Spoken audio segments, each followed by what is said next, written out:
Welcome, I'm Paul Riggs with Washington County Disability, Aging, and Veterans Services, where we serve those who have served. Thank you for joining us today on our special Veterans Day show. We're going to be asking veterans across Washington County today why they feel it's important for them to serve the community even after they've served.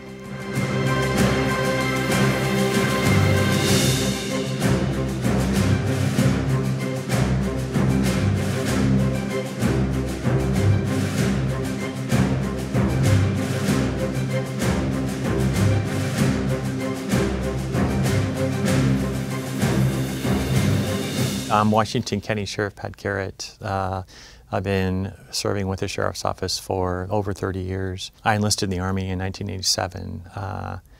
Ended up getting commissioned at Officer Candidate School at Fort Benning, and then had a 25 years service span with the Army and Army Reserve. I'm Lacey Beatty. I am the very lucky mayor of Beaverton. I also served in the Army from 2002 to 2007. Jerry Woolley. I'm a Washington County Commissioner for District 4, former mayor of Hillsborough, served in the U.S. Navy from '69 to '73, including a tour in Vietnam. So I was fortunate enough to be in the aviation branch of the Navy, and so love airplanes and love jets. I am a Senior Human Resources Business Partner with Washington County. I serve with the Sheriff's Office. I served in the United States Marine Corps in the Reserve component from 1996 to 2003. I'm Yvette Potter. I am a Marine Corps veteran, Marine Corps Reserve veteran, and I served from '81 to '87. Graduated from Parris Island, South Carolina boot camp. My name is Nick Juarez. I served in the Marine Corps from 2017 to 2021. I'm a post adjutant for American Legion Post 104. I'm also on the Washington County Disability, Aging and Veterans Advisory Committee, and I am a student veteran. My name is Greg Levinson. I served in the U.S. Navy from 1986 to 1992. I was a nuke machinist mate. My name is John Concepcion. I'm an Air Force veteran. Served 22 years, also Vietnam vet, and I've served in many different assignments, from Taiwan to Panama to North Dakota, and I've enjoyed my time there. My name is Brett Winders. I'm a sheriff's deputy with Washington County. I was Army, National Guard. 2010 to 2018, I was active duty for 2 mobilizations, so a little over 2 years of that. I'm Jeannie Butler. I'm the Senior Program Coordinator at Disability, Aging, and Veterans Services, and I've been with Washington County now for about 13 years. Been in total government in Oregon for 22, 23 years now. I went into the United States Navy.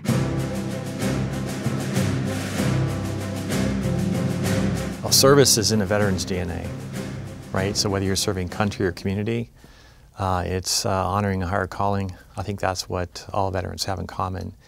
And so serving community as a veteran gives you an opportunity to continue to invest in that way.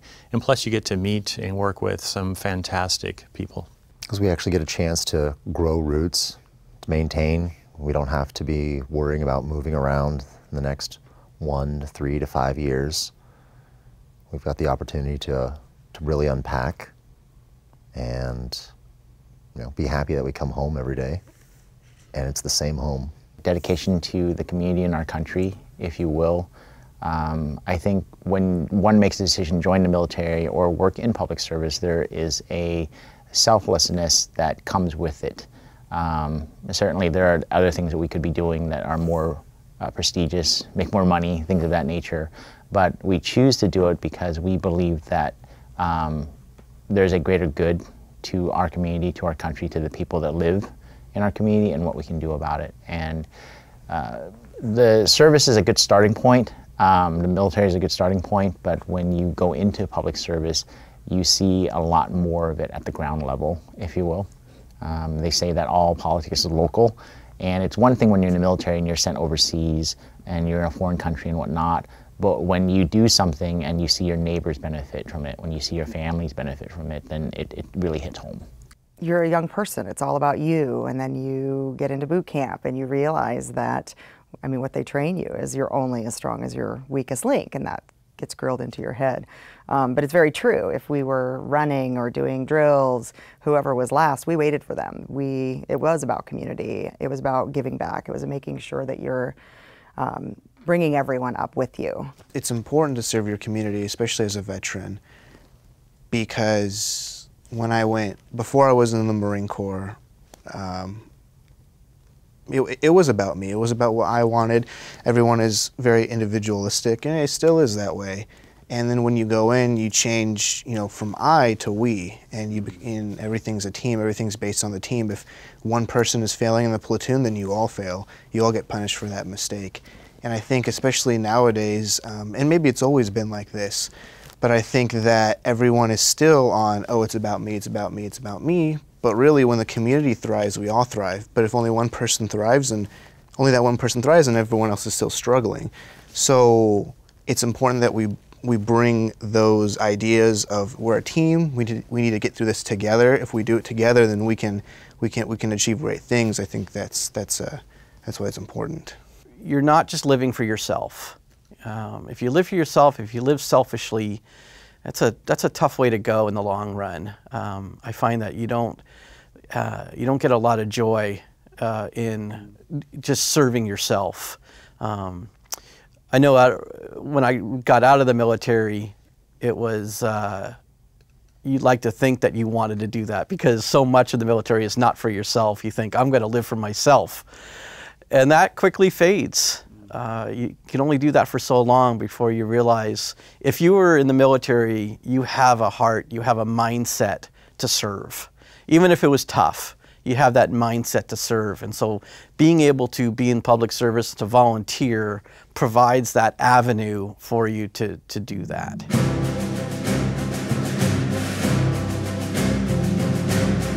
I can take a punch like no one's business. And by that I mean, I get a lot of emails from constituents that are angry. And I've been professionally trained to be yelled at. It also reminds me that sometimes when people are reaching out, they're in the worst moment of their life, or potentially whatever they're talking to me about is something that's been bothering them. And when you're a young enlisted person in the Army, you have to listen a lot and not speak. And you don't really have that right when you're a junior enlisted person in the Army to speak up about things that are happening. So I kind of get back into that mode, that listening mode, learning mode, and I think that's a skill that's really hard to teach people that didn't come up in that military culture. It's given me the courage to step up and to do what I need to do, to serve. It also taught me a lot, because I went from a all-girl private Catholic school in Beaverton, Oregon, to South Carolina boot camp. And so the culture, the diversity, I learned so much in just listening and learning about people. And that has helped me tremendously. Being in public service, a lot of it is just listening and learning and knowing what the people around you in your community want and need. And that's from all cultures, all walks of life, all peoples in the community, not just, the ones that are your next door neighbors or up the street, but everybody. The Rotary motto, that's service above self. And so when you join the military, it is service above self, and you are serving your country, and you learn how to embrace that, and that becomes a part of your DNA of giving back, helping others, and certainly being a part of your community is a great way to do that. When I applied for my first internship when I came back, I got it, and I was really happy, and I think a bit surprised, because I went from high school to flipping pizzas to being in the Marine Corps, and I was like, do I even have enough experience to do this? Am I even qualified to do this? And apparently I was, and I think all those skills, they might not be hard skills, but all those soft skills definitely prepared me. It definitely matured me. It taught me professionalism at its core, and it gave me the standards. And with that, I brought that standard to all my assignments, as far as the discipline and my work ethics and the standards that are, for me, that I have to live by, because I've been doing that for, in a disciplined environment. And so I brought that out, and that's, what helped me stand out, if you will, in my assignments. Wanting to give back to my community, wanting to bring everyone up, to lift everyone up.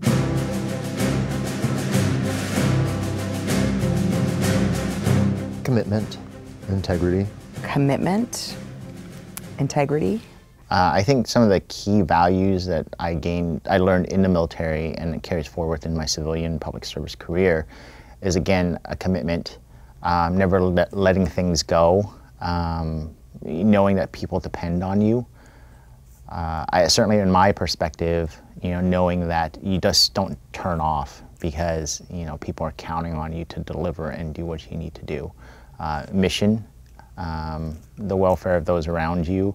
These are all values that are military based, but certainly when you're working in a public service organization, they hold true as well. The top ones, honor, integrity, trust, hope, communication, those things are critical, I think. If you don't have the integrity or the honesty and the forthright to communicate with people directly, then you're not going to have the trust of the people, the community, the people you work with. For example, if I didn't have integrity with the homeless veterans that I serve, they wouldn't give me the time of day. If I didn't help them to build a sense of trust and hope, then they wouldn't be able to work to get off the streets and have a place of their own. So it's critical in that communication and that trust building. Foremost, they share a value of honoring a duty to serve. So in the armed forces, we're honoring our duty to serve our country and providing for its defense. And in the community, at the Sheriff's Office, we are honoring our duty to serve our community and to do our best to keep people safe and provide an environment where they can feel safe as well.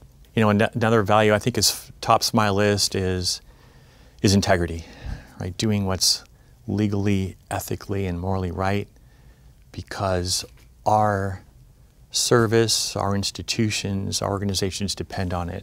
And that's one reason why our organizational values at the Sheriff's Office are focused around integrity and trust. Like, do your best, do the right thing, treat others the way you want to be treated. Our staff know those values, and they do a great job lifting them up every day. Integrity. I think about that a lot. What you're doing when no one's looking. And it's easy to fly under the radar in office, particularly when there's not the media looking at you all the time. Personal courage. I think a lot about what it takes to stand up not only for things that I value, but things that my community values. And I think service itself. I think, when I was transitioning out of the Army, I was talking to a mentor that told me that just because you're done serving doesn't mean you need to be done serving. Figure out a way to serve again. And that meaning of service took on a new role in a different chapter of my life, but that value of putting other people first, showing up for a community even when you're tired, even when you're sick, even when it's raining. I mean, I know we're in that rainy season right now, but just that idea of service across and how that word has changed for me. In my time on city council, my time on mayor, service in the Army was a lot of patriotism. And I would say today, I'm still one of the most patriotic leaders probably in elected office. I find that America is worth fighting for. Our ideals of this country, the same reason I fought as a young kid in the early days of the Iraq War, is the same thing I'm fighting for 20 years later as the mayor of Beaverton. Helping others and feeling like you have a purpose. Because oftentimes, we get up in the morning, we go to work, we go home, and it's rinse and repeat every day, and we just kind of get in that mode of operation. And when you're giving back to your community as well as serving your country, you have a different sense of what your purpose is and how you can make life not only better for you, but make life better for others.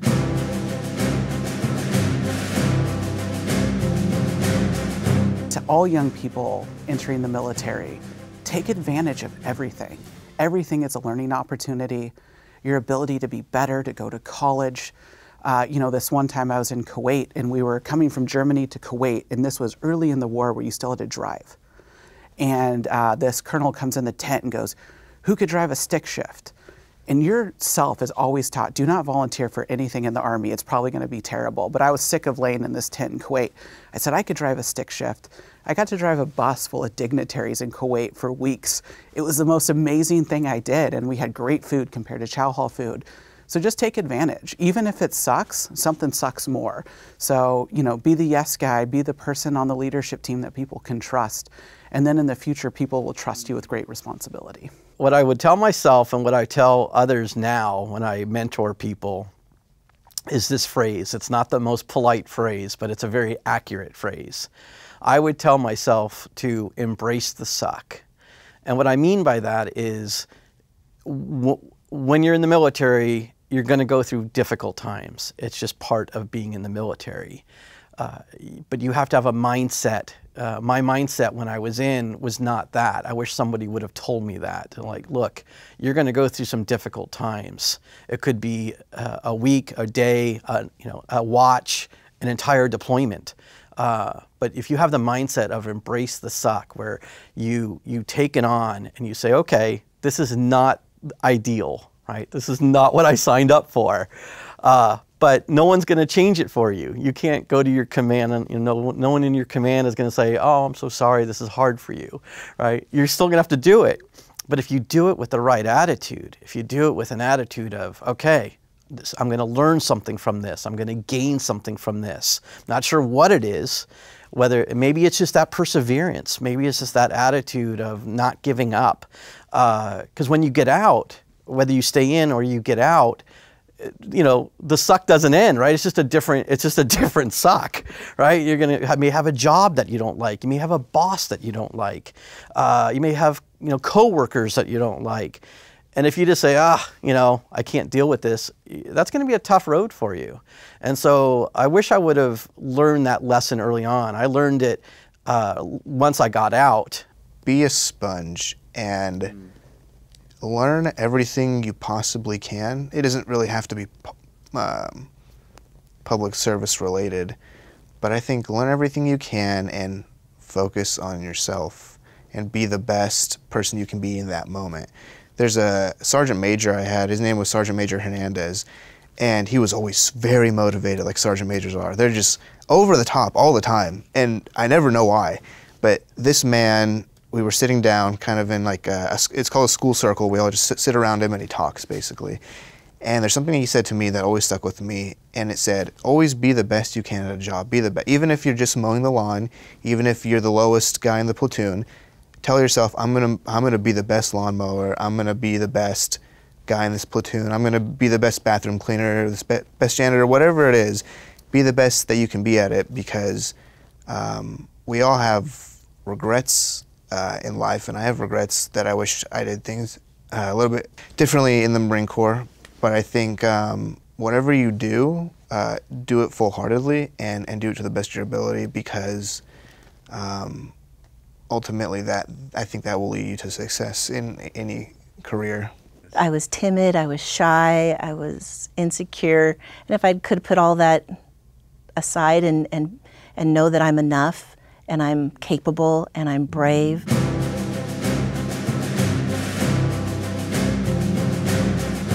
So the advice I would give to somebody transitioning out of service is don't give up on yourself. Believe in who you are. You are a warrior. You are accomplished. You are strong. Believe in those values that you learned while in service. And don't let yourself down. Step up for yourself. And if you are struggling, reach out. Ask for help.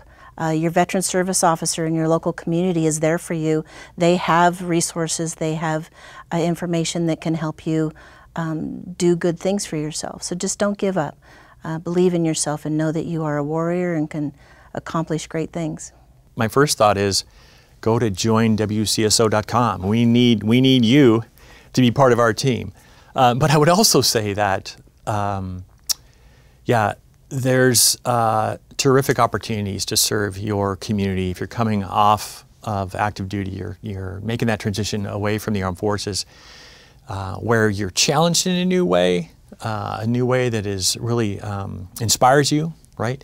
And you also get a chance to to use those knowledge, skills, and abilities that you have developed in the armed services, and just work with some fantastic people along the way. To use all the veteran services that are available to them. It is today's environment as a veteran. They've been in situations where most of us can't even comprehend, even if we have been a veteran.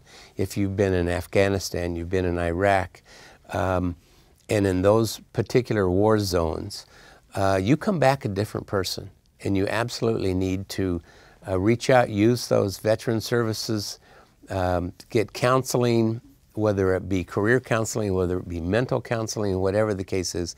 It will help you retransition back into a much more what we call a normal environment versus where you've been and spent some horrific times in your life. You're not alone. Reach out to other veterans, or reach out to the resources that you have available, whether that's financial or counseling resources, job-based resources, education resources, things of that nature. I am continually surprised how many new veterans I run into that they get out and they just don't know what's there for them. Mm-hmm. And so I encourage them to affiliate where they can with other like-minded individuals. So an example of that is the Veterans of Foreign Wars. I am currently the commander of the Martin J. Ryan Post in Hillsborough. There are other organizations such as the American Legion, Disabled Vets of America, Marine Corps League, many others. But these are typically folks that have similar experiences, backgrounds, values, experiences, and whatnot. And it's beyond just a social group. It's carrying forth that ideals of unit cohesion, of sharing and belonging, and esprit de corps, which is very important. We want our people to be proud of their service and to continue that. And this is an opportunity to, on a volunteer basis, to continue that, and networking and growing and sharing of ideas and whatnot. I always liken a story that I shared when I first joined the Veterans of Foreign Wars. I met a Marine veteran of Korea. He served in 1950. And so this is a gentleman who's probably 50, 60 years older than I am. But we showed up in the same place, had the same haircuts. You know, we were talking about boot camp, and it hasn't really changed that much in over 60-something years. But instantly we connected, and we were able to form a bond. And so sadly, he's no longer with us now, but you want to find those connections. Find your purpose again. Find a place where you feel like you matter just as much in the military as you would now. And I think a great way to get involved in public service, especially for veterans, are nonprofit veteran organizations like the American Legion, Veterans of Foreign Wars, Marine Corps League, American Veterans, Student Veterans of America. Because a lot of people don't know that all of these nonprofit veteran groups, they lobby in Washington. They lobby Congress, how the PACT Act passed because of veteran organizations like that. You're not alone, and your service isn't over. The mission's changed. And what we're going to do together as veterans in this country is save America. And what I think is no one is there to save us. We have to save ourselves. So think about the skills, whether it was 4 years or 20 years or a career, or if you're leaving as a private or you're leaving as a colonel or a general. You have value left, and your value to serve is still there. Figure out a way to serve again, whether it's on the school board. Of course, I think local office is where it's at, but you're not done serving. You're just on to a new mission. Thank you for watching our special Veterans Day show. And thank you, veterans across Washington County and our nation, for serving us so well. If you are a veteran or a family member and would like information about benefits available to you, please contact us.